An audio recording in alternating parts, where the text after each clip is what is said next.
నరేంద్ర మోదీ అమెరికాలో పర్యటించనున్నారు. 3 రోజుల పాటు ఆయన పలు సమావేశాలు సదస్సుల్లో పాల్గొననున్నారు. యునైటెడ్ నేషన్స్ లో సెమినార్, క్వాడ్ మీటింగ్ లో కూడా పార్టిసిపేషన్, ఇలా ఫుల్ టైట్ షెడ్యూల్ మోదీది. అయితే ఈ మధ్యలో ఎన్ఆర్ఐలతో పాటు ఒక మీటింగ్ ఉంది. అయితే అందులో ఆయన స్పీచ్ ఎలా ఉంటుంది, ఈ టూర్ మొత్తంలో కూడా ఇప్పుడు ఇదే ఇంట్రెస్టింగ్ టాపిక్ అని చెప్పుకోవాలి. ఎందుకంటే అమెరికా ఎలక్షన్స్కు ఈ స్పీచ్కు చాలా లింక్ ఉంది. ఆ లింక్ ఏంటి, ఈ స్పీచ్ అమెరికన్ ఎలక్షన్స్పై ఎలాంటి ఎఫెక్ట్ చూపించనుంది? అమెరికన్ ఎలక్షన్స్ గురించి ప్రస్తుతం వరల్డ్ వైడ్గా కూడా డిస్కషన్స్ నడుస్తూనే ఉన్నాయి. Democratic Party candidate Kamala Harris డిబేట్లో మాట్లాడిన మాటలు, Republican Party candidate Donald Trump పై మర్డర్ అటెంప్ట్స్, ఇలా ప్రస్తుతం అమెరికా ఎలక్షన్స్ పై హాట్ డిస్కషన్స్ నడుస్తూ ఉన్నాయి. సరిగ్గా ఇలాంటి టైంలో అమెరికాలో అడుగుపెడుతూ ఉన్నారు ప్రధాని నరేంద్ర మోదీ. అసలే అమెరికాలో మన భారత సంతతి ఓటర్లు ఎక్కువ, చాలా స్టేట్స్లో ప్రభావం చూపగలరు. ఇప్పటికే ఎన్ఆర్ఐల ఓట్ల కోసం అటు కమలా, ట్రంప్ ఇద్దరు కూడా ప్రయత్నాలు చేస్తూనే ఉన్నారు. అందుకే మోదీ అమెరికా పర్యటనలో ఏం మాట్లాడతారు, ఎవరికి అనుకూలంగా వ్యవహరిస్తారు? మోదీ మొగ్గు చూపేది భారత సంతతికి చెందిన కమలా హ్యారిస్ వైపా లేక డొనాల్డ్ ట్రంప్ వైపా? ఎన్ఆర్ఐలకు ఎలాంటి దిశానిర్దేశం చేస్తారు ఆయన? ఇదంతా కూడా ప్రస్తుతం హాట్ టాపిక్గా మారింది. ఇప్పుడు topic of the India and అమెరికాగా మారింది. ఫస్ట్ అసలు మోదీ అమెరికాకు ఎందుకు వెళ్తున్నారో తెలుసుకుందాం. అసలు అమెరికా ఎలక్షన్స్కు మోదీ టూర్కు ఎలాంటి సంబంధం లేదు. ఈ నెల 21 నుంచి 23 వరకు అమెరికాలో పర్యటిస్తారు మోదీ. అయితే అమెరికా ప్రెసిడెంట్ జో బైడెన్ విల్మింగ్టన్లో క్వాడ్ సదస్సు నిర్వహిస్తూ ఉన్నారు. ఈ సదస్సు కోసమే ఆయన అమెరికా వెళ్తూ ఉన్నారు. నిజానికి ఈ సదస్సు ఇండియాలో జరగాలి, బట్ తమ దేశంలో నిర్వహించాలని అమెరికా రిక్వెస్ట్ చేసింది. ఇండియా యాక్సెప్ట్ చేసింది. ఇండో పసిఫిక్ ఏరియాలో డెవలప్మెంట్, ఫ్యూచర్ ఎజెండాను ఫిక్స్ చేస్తారు. అయితే క్వాడ్ అంటే ఏంటి అని అడగొద్దు ప్లీజ్. చైనాకు చెక్ పెట్టేందుకు ఇండియా, అమెరికా, ఆస్ట్రేలియా, జపాన్లు కలిసి ఒక కూటమిగా ఏర్పడ్డాయి. అదే క్వాడ్.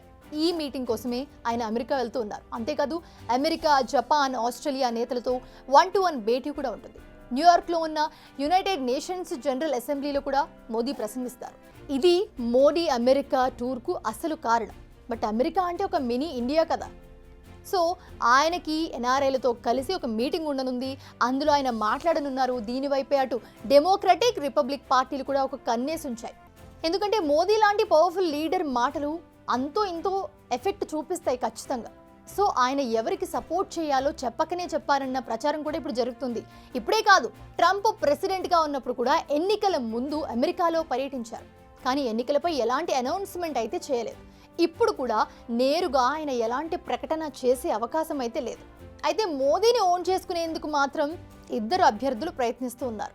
ట్రంప్ అయితే ఏకంగా వీలైతే తాను మోదీని మీట్ అవుతానంటూ కూడా స్టేట్మెంట్ ఇచ్చేశారు. ఇక్కడ చిన్న విషయం ఉంది.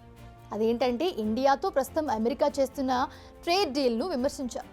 దీనివల్ల అమెరికాకి ఎక్కువ నష్టం అన్నారు. అయితే ఎక్కువ నష్టం చైనా వల్లనే అంటూ విమర్శించారు. అయితే మోదీ మాత్రం చాలా అద్భుతమైన వ్యక్తి, పొగడ్తలతో ముంచారు. సో ఇండియన్ ఓటర్లను మచ్చుకు చేసుకునే ప్రయత్నం అయితే జరుగుతోంది ఒక పక్క. ఇప్పటికీ హిందూస్ ఫర్ అమెరికా ఫస్ట్ అనే సంస్థ తమ మద్దతు డొనాల్డ్ ట్రంప్కి అని అనౌన్స్ కూడా చేసింది. ఇక కమలా హ్యారిస్ తాను భారత సంతతికి చెందిన వ్యక్తినంటూ గుర్తు చేస్తూ ఉన్నారు. ఇప్పటికే ఎన్ఆర్ఐల మద్దతు తనకే ఉందన్న కాన్ఫిడెన్స్లో ఉన్నారామె.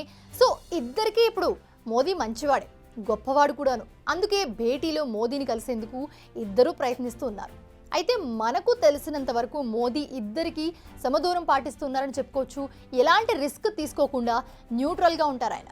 మహా అయితే భారత సంతతి వారికి ఆలోచించి ఓటు వేయాలని చెప్పొచ్చు. అంతకు మించి ఏం ఎక్స్పెక్ట్ చేయకూడదు. చేసినా కూడా అది వేస్టే.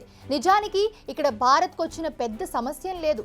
ట్రంప్ హయాంలో ప్రస్తుతం అమెరికాతో ఉన్న సంబంధాల్లో పెద్దగా మార్పులేం రాలేదు. అందుకే ఎవరు గెలిచినా కూడా పెద్ద తేడా లేదన్నది కేంద్రం అభిమతం కావచ్చు. బిగ్ టీవీ అవుట్లుక్ కథనాలు నచ్చితే వెంటనే బిగ్ టీవీ ఛానల్ ను సబ్స్క్రైబ్ చేయండి.